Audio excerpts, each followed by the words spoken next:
And a very warm welcome to you. I'm Hayley Palmer. It's so good to have you here with me on the show this evening because our very special guest is, wait for it, Ray Quinn. Yes, we are so lucky to have him here on the show with us this evening. And here is what happened when I caught up with him. Ray Quinn, it's great to have you on the show. How are you? I'm fine, thank you. And you? Yeah, really good, thank you. Such an honour to have you here today. What have you been up to? Oh, in the pandemic, not a lot, to be honest. But yeah, I've had the album release and just keeping my glass half full, basically, with this whole pandemic. There's not a lot we can do with the gigs and stuff. But you know what? Staying positive for everybody out there, and including myself and my family. So yeah, spending a lot of time with my family, which was good. Yeah, homeschooling and stuff like that. Yeah. Well, we're going to touch base more with your album talk later on because that is really exciting. We can't wait to chat about that. But you're right, we need to stay positive, and we have got some cracking song choices from you tonight, Ray.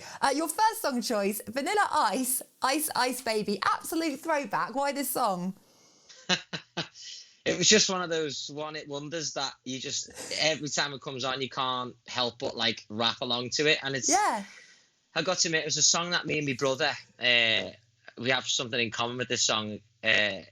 He basically, when I was growing up and he was in the house still with my parents and we were still living at home, and he was about in his 20s, 21, and I was still young, and all I wanted to do was be like my brother. And he used to love this song, and I was like, when I grow up, I'm going to be like my brother. And that was, and he used, literally, I remember him like rapping to it in his bedroom, like with his proper, you know, short hair and his eyebrow line shaved in with a razor. It's way too big. And I remember thinking, when I grow older, I'm definitely going to learn those lyrics. And when we go to the pub now, if we can at all, we always do a little throwback, and I'll do a verse and he does a verse, and it's so just, between you know all the words, is that right? Yeah. What a result. Listen, I suspect a brand new invention, something grabs a hold of me tightly, flow like a heartbeat, daily and nightly, will it ever stop? Yo, I could cut. You know what? It's one of them. We literally verse and verse, and it's just a nice memory for me and my brother, like, you know. Love that. Well, I feel like we've peaked too soon on the show, Ray, because that was awesome. But join in at home. We'll see you after this. Now, Ray, I want to talk to you about your new exciting album called Undeniable. Just brilliant. Oh, thank you. Yeah, I've not had an album out for 13 years, so the last 12 to 14 months has been an exciting time, really getting back in the studio. Going back to what I love, and it's never felt like the right time for so many years because of other things in the way, like, you know, West End or theatre and dance and nice, things like that. All these things have sort of taken over the time. So when I had a bit of a moment to think, right, what is it I'd like to do? And I wanted to go back to the, you know, why fix it if it isn't broke scenario, with the swing and the big orchestral and the sort of new age crooner, and bringing Frank Sinatra to the 21st century. And it's an amazing album. I'm thrilled with it. I'm so proud of it. There's about 50, 60 piece orchestra on there. Covers from some amazing artists over the years, or some undeniable artists, should I say. So we've got, I'm covering Tom Jones, I'm covering Duffy, I'm covering Matt Monro, I'm covering the Walker Brothers, I'm covering Andy Williams, Leo Sayer, I've mentioned that. There's literally so many different tracks in there, and then a couple of originals too. And They Say Love was my brand new single, which I've never released a single before, so it was exciting times. Wow. Well, we're really excited for you. We're going to put details on the screen below of how you can purchase Ray's album. Let's play out now. They Say Love, and we really hope you enjoy it. Do you remember when we were just two people, and I tried to make it right? I tried. Do you remember what we used to be? And now all that's left is your code and the memories. I still stand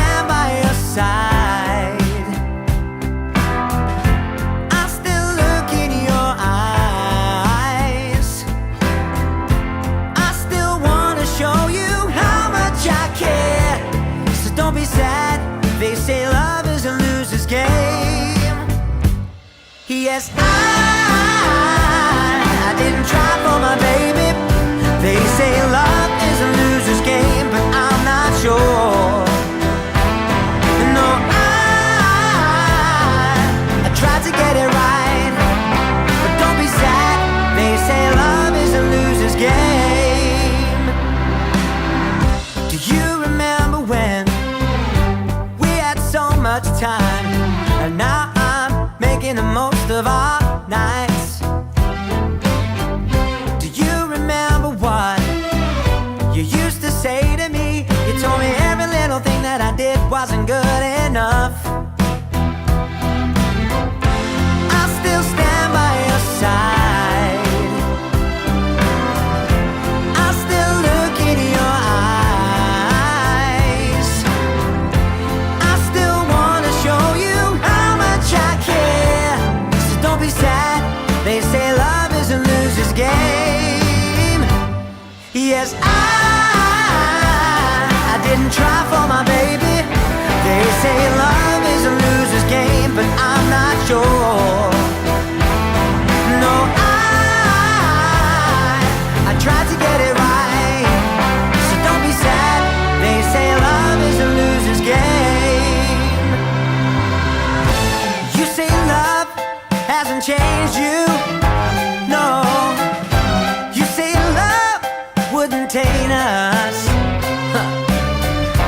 You say love would give me everything I need, and I need you. Yes, I do. Yes, I didn't try for my baby. They say love is a loser's game, but I'm not sure. No, I tried to get it right. So don't be sad. They say love is a loser's game. No, don't be sad. They say love is a loser's game. Now, Ray, let's rewind a little bit, because how did it all start for you? Is it right that you started dancing at 6 years old? Oh, I started dancing when I was 3. Okay. My mum took me. Didn't do my research properly. No, you're close, because I didn't go back until I was about 6, because I went when I was like 3, and me mum sort of, my mum sort of seeing me dancing in front of the telly, like Top of the Pops and that, and she basically said, you know, you need to go and perform, you need to do something, and she took me in, and the room was full of like girls, and I was just like, oh, Mum, I don't want to be here. And I remember just like crying, and she just said like, right, well, we're not coming back then, because because I said I wanted to go, and it's like that with my own kids now. Yeah. Like I'm taking my lad boxing or whatever, and he's all up for it at first, and then when you get there, he goes, oh, how long have I got to be here? You know what I mean? And it's like, I've just brought you here, enjoy it. Yeah. So it was a bit like that scenario basically, and then I ended up going back when I was 6, and then I thoroughly enjoyed it. That was my first love, I guess, was dance, but I'm turning into my dad now, and I start dancing like him, and it's just not a good look. No, it's not dad dancing. We can't do that. No. But you started acting as well. I mean, you got your role in Brookside, and that was your first audition, wasn't it? Yeah, that was my first ever audition. My agency at the time, Collect Bias, in West Derby, Chiltern Castings. It was an after-school dance class, drama class, basically everything. Typical sort of after-school theatre school, And she said to me at the time, Colette, she said, I'm starting to do auditions, and I'm working as an agency now, and I'd love to send you for an audition. I was like, oh, okay. Didn't really know what to expect. And I went down to Mersey TV at the time, which is now Lime Pictures. Yeah. And I went back there for Hollyoaks. And so I went there, and I ended up just getting down to like the last 2 with me and one of my pals from the same school. And I ended up getting the job, and I literally learnt on the job. I did 5 years at Brookside, and literally learnt from the people around me. It was amazing. Yeah, well, you really were amazing on there. Now, your next song choice, Luke Combs, When It Rains, It Pours. Why this song? Well, I'm a massive fan of country, and not a lot of people know that. I've always been a fan of country ever since I was younger, and it's progressed. I remember like when Taylor Swift came out, and she started doing like her first album was like a country album, and I loved it. And then she went really, really pop, and I was like, no. But then there was other artists that come through the mix, and Luke Combs for me is literally the man. You know, he's like an amazing songwriter, and he's found his love of music to see himself through like tough times. And this song is about, like, you know, when you make a decision in life, you just got to stick to it and keep going for it. And you know, success will only determine with you actually making the first step. And that's what he did with his music. He didn't start playing the guitar and singing until very, very late on in his life. I'd say about a few years, like before even he got big and stuff. But he's got an incredible voice. I'm a massive fan of his, and I think I always will be. And this song in particular is really, really fun as well. Cool. Well, it's a great track. Enjoy. We'll see you after.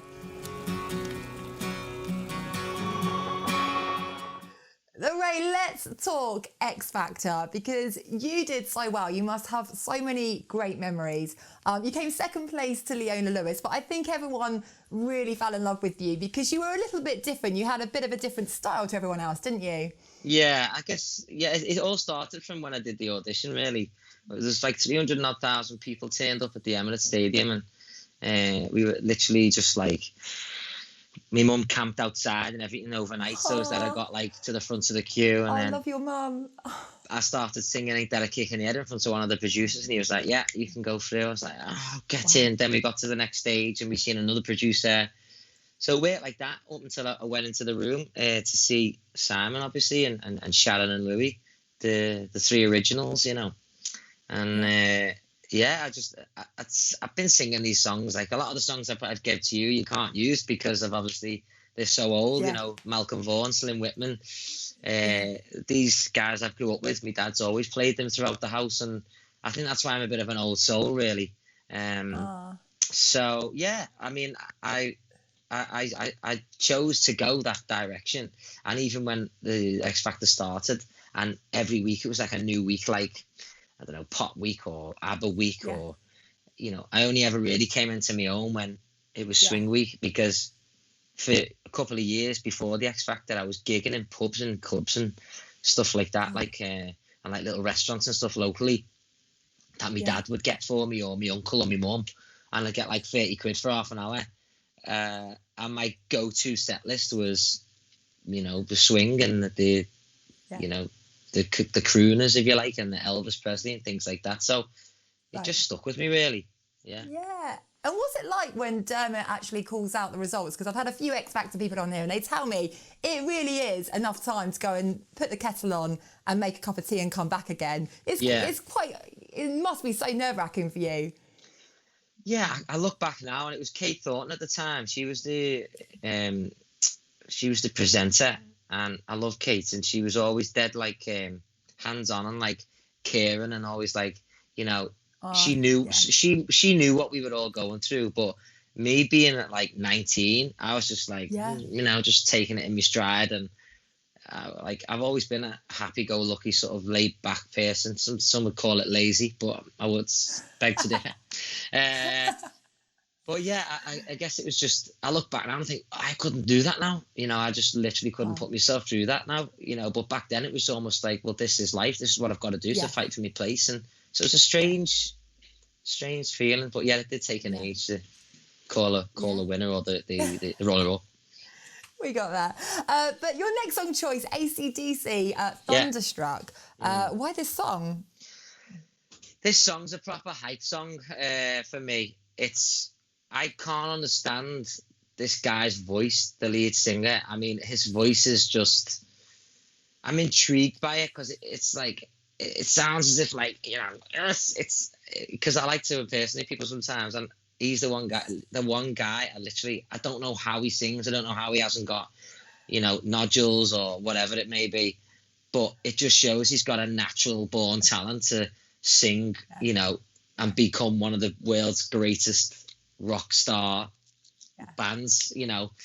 So massive respect for them. And it's one of them, like, if you want to get yourself psyched and pumped up for, I don't know, a gym session or something like that, this is the track for it. Yeah, we all need psyching up at the moment. So it's a good track. Enjoy. And Ray and I will see you after this. Now, Ray, I want to talk to you about dancing on ice because I heard that you had never skated before the show. I don't know how that can happen. And when I go ice skating, when I went to the Natural History Museum at Christmas, I couldn't even get round the outside without taking my hand off. So how is it that you're that good at skating? I love it. I loved it. And I think it was something I always wanted to do when I was a kid, sort of secretly, I guess. And my mum really wanted to always take me, but we knew it was quite an expensive sport to do. So dance just became the main choice, really. So it was just a natural progression into that. So I knew what to do off the ice, like split jumps and things like that. So it was just a case of figuring out what to do before and then when you land. So yeah, those split jumps. I mean, I think it was week 9, I think, when you did the split jump, and we all just sat at home and went, oh my goodness, like, how does he even do that? I know, it was awful as well. It was really bad. Like now I can do them boss because I've been skating 10 years. Right. We're going to hold Ray Quinn to that. But back then, wow, it was great. But I mean, I did my best. You know what? To be honest, I just enjoyed the challenge, and I think the opportunity to skate with Chris and Jane, and my mum was always a big fan of them back in the 80s when they won gold and stuff. And I mean, I wasn't even born. I think I was just born when they won gold in 88, I think it was. And so for me, just to get the opportunity to learn from the best, I knew, like, I'm dead competitive, so I want to be the best naturally. It's just the way I'm built, you know. If I set my mind to something, you know. But you were the champion, and then you went back again, didn't you? And then you won that, just to like clarify, you know. Yeah, just to you know, cement it. Hey, love that. Your next song, Lighthouse Family, Lifted. This is a beautiful song. I haven't heard this for a while. Yeah, it's another guilty pleasure of mine. It's the Lighthouse Family. I've always been a fan of it, and the calming, feel good. You know, we're going through a time right now that's quite awful, quite horrific for a lot of people involved. You know, the entertainment business, any business, and schools and kids, you know, they don't get it, you know, when the kids have got to stay off school and lockdowns and everything else. It's all up in the air. Everyone's terrified of you know, being scared and worried about things, and pubs shutting at 10 o'clock.